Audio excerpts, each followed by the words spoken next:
वज़न कम करना एक बहुत ही ट्रिकी मामला बन चुका है अब, क्योंकि आपने फ़ैट लॉस अलग से करना है,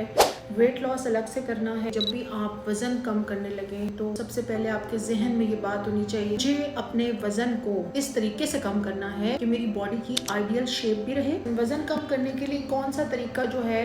औरतों के लिए 100% इफेक्टिव और ठीक है, औरतों या मर्दों दोनों के लिए, ये क्वेश्चन क्लिनिक में बहुत ज़्यादा होता है। हम जब क्लिनिक में एक क्लाइंट को रिसीव करते हैं जो कि post delivery, post C section या बच्चों की डिलीवरीज़ के बाद माँओं का वज़न बहुत ज़्यादा बढ़ चुका होता है, तो उसमें हमें दो प्रॉब्लम्स होते हैं। एक तो ये कि उनकी बॉडी की शेप जो है वो बहुत ख़राब हो चुकी होती है, ब्रा के स्ट्रैप के ऊपर बहुत ज़्यादा फ़ैट आया हुआ होता है, टमी के ऊपर बहुत ज़्यादा फ़ैट आया हुआ होता है, फ़ैट के डिफरेंट टायर्स होते हैं टमी के ऊपर, थाइस के ऊपर बहुत फ़ैट होता है, बाजुओं के ऊपर, आर्म पिट में, बगलों में बहुत ज़्यादा फ़ैट होता है। इस सारे सिनेरियो के अंदर अगर हम खातून का वज़न सिर्फ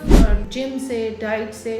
एक्सरसाइज से करवाने की कोशिश करते हैं तो यूजुअली इट डजंट वर्क। होता ये है कि जिम, डाइट, एक्सरसाइज या ओजेम्पिक या मंजोरो या कोई भी जो इंजेक्शन है, HCG के इंजेक्शंस हो गए, ये सब के सब वेइंग स्केल पे तो वज़न को कम कर देते हैं, मगर हमें औरतों की वो आइडियल बॉडी शेप नहीं मिलती। उसमें मसाइल क्या होते हैं? मसाइल ये हैं कि हम लोग जिस क्लिनिक के पास, जिस डॉक्टर के पास वेट लॉस या फैट लॉस का जौन सा हिस्सा है, यानी लाइपोसक्शन है या एब्डोमिनोप्लास्टी है या लेमन बॉटल यूज़ करें हैं, कोई भी और मोडेलिटी यूज़ करें, तो वो उसी एक एरिया को टारगेट कर लेते हैं। असूलन होना ये चाहिए कि हमें हर क्लाइंट को देखना है, हमें हर क्लाइंट को अलहदा से रिव्यू करना है, उसके हार्मोन्स को, उसके पॉलीसिस्टिक ओवरीज के स्टेटस को, इंसुलिन रेजिस्टेंस के स्टेटस को, पीरियड्स को, स्ट्रेस को, उसके फीमेल हार्मोन के पैटर्न्स को, कि उसकी बंदी की जो एजिंग है कहीं वो ज़रूरत से ज़्यादा फास्ट तो नहीं हो रही है। और इन सारी चीज़ों को एनालाइज करते हुए हमें उस बंदी को एक ऐसा, उस खातून को, उस कस्टमर को ऐसा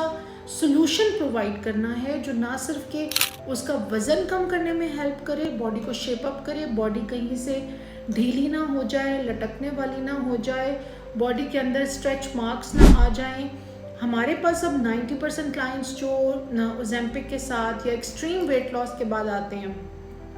वो क्लाइंट्स हमें जो फीडबैक दे रहे हैं वो ये है कि जब वो अपना एग्जामिनेशन करवाती हैं तो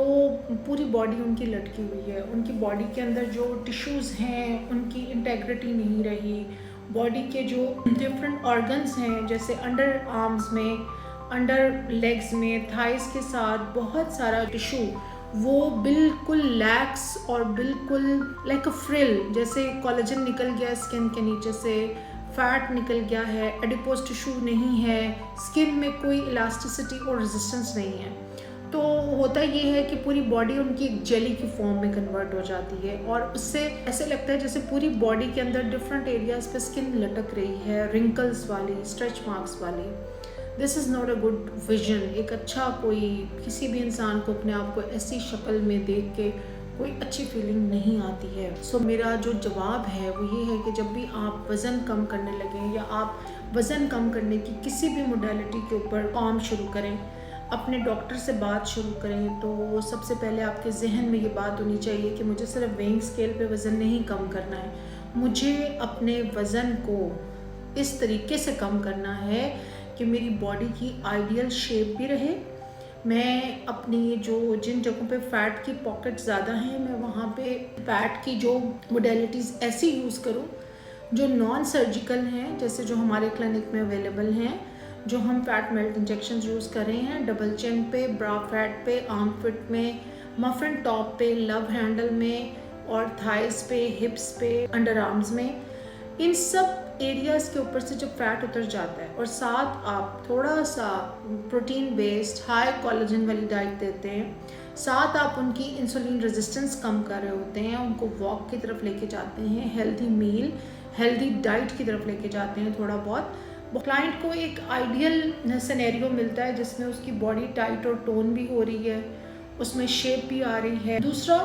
एक्सट्रीम जो कैलोरी डेफिशिएंट सिनेरियो है उसके अंदर क्लाइंट्स जो हैं उनका जो सबसे बड़ा प्रॉब्लम है वो ये है कि आपकी स्किन, आपके बाल आपकी जो अंडर आई डार्क सर्कल्स बहुत बढ़ जाते हैं, पूरे फेस पे नेक पे झुर्रियाँ आ जाती हैं, बाल सारे गिर जाते हैं। और चूँकि 40s और 35 के बाद स्किन में वैसे ही औरतों के कोलेजन बहुत कम होता है, तो एक ख़ास किस्म का एजिंग पैदा होती है। वज़न तो कम हो जाता है, लेकिन उसके साथ जो बाद में आपकी शक्ल बनती है, जो बाद में आपके बालों के हालात होते हैं, जो आपकी स्किन के हालात होते हैं, फिर फेस के ऊपर थ्रेड्स डालना, फिर अंडर आई फिलर्स कराना, अंडर आई प्रोफाइलोस करवाना, एक्सोसोम्स बहुत हो रहे हैं, नेक की जो पूरी टिश्यू की इंटेग्रिटी है वो तबाह हो जाती है। ये सारे मामलात मिलजुल के आपके लिए एक ऐसा सिनेरियो डेवलप करते हैं जो कि ख़वातीन के लिए कोई प्लेजेंट सिचुएशन नहीं होती टू एंड अप विद। और इस सिनेरियो में आपको ये बात समझने की ज़रूरत है कि वेट लॉस करना अपनी जगह इम्पॉर्टेंट है, लेकिन अपनी बॉडी की शेप को अटेन करना, बॉडी की टाइट और टोन अपीयरेंस को मेंटेन करना, ये भी इक्वली इम्पॉर्टेंट है एक औरत के लिए। तो अगर आप 30-40 किलो वज़न कम कर लेती हैं बाय लाइपोसक्शन या by any kind of diet, अगर वो 30-40 किलो कम करने के बाद आपके बाल आपके हाथों में आ गए, गंजे हो गए, आपका फेस बेकार हो गया, बॉडी पूरी लटक गई है, झुर्रियाँ पड़ गई हैं, ढीली हो गई है और जगह जगह से टिश्यू हैंग आउट हो रहा है, तो अब ये बताएं कि ये